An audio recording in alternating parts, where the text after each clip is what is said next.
Ms. Ambrose, appreciate you taking some time for us here today. What did you think of when you saw the video? I was disgusted, like I hope every single person that saw it was. What we saw here was the young Aboriginal girl who actually had the courage to come forward and report a sexual assault, and the way she was treated was unacceptable. I mean, when you read what she said, she very clearly said that she told her perpetrator or her attacker no. And the law is clear that no means no. So what we understand from this is that she did not give consent for this person to make any sexual advances on her, and yet the police continue to press her, make her feel guilty, her feel like it was her fault, make her feel and insinuate that she had asked for this behavior.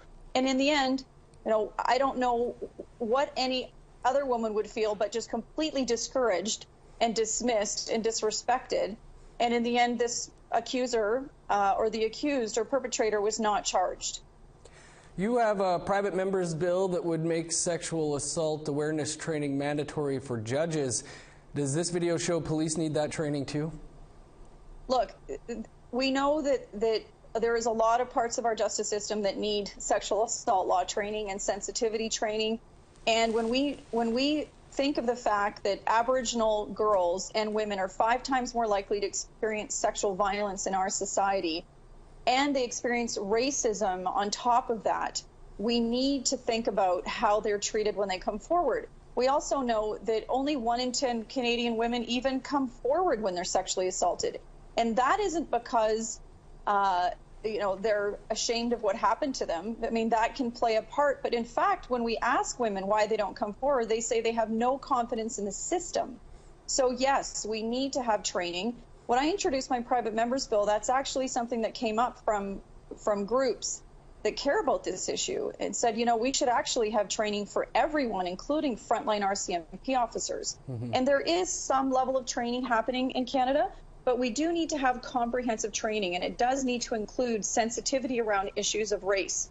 And this is a perfect example. When women that go into the system that are vulnerable, we cannot have situations where those who are dealing with them take advantage of that vulnerability.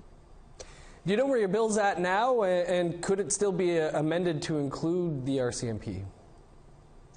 Well, perhaps. I mean, this may not be the bill to do that. Maybe it is, but it does raise the awareness that we need training at all orders of the justice system. Interestingly, Quebec, the Justice Minister in Quebec has actually created a panel to talk exactly about this and give her recommendations on how we can treat victims that go into the system better right from the minute they walk in the door of the police or walk in the door of a victim services center or a rape crisis center, go to police, and then right up into the courtroom. My bill happens to deal with judges because, frankly, judges are the most educated, the most experienced, and the most senior leaders in the justice system. And we still have problems where we hear things that judges say to victims in the courtroom, or they allow things to be asked of victims in the courtroom that are completely inappropriate and completely unacceptable, even according to the law. So we have people that are the most educated in the law, supposedly asking questions that are actually not even allowed under the law when it comes to sexual assault. So I started with the top because I thought these are the leaders, and they are the ones that manage the courtroom. They should shut these questions down when asked. And if this case, for instance, or any of these kinds of cases are appealed, we need judges to say what happened here is wrong. This woman should never have been questioned this way.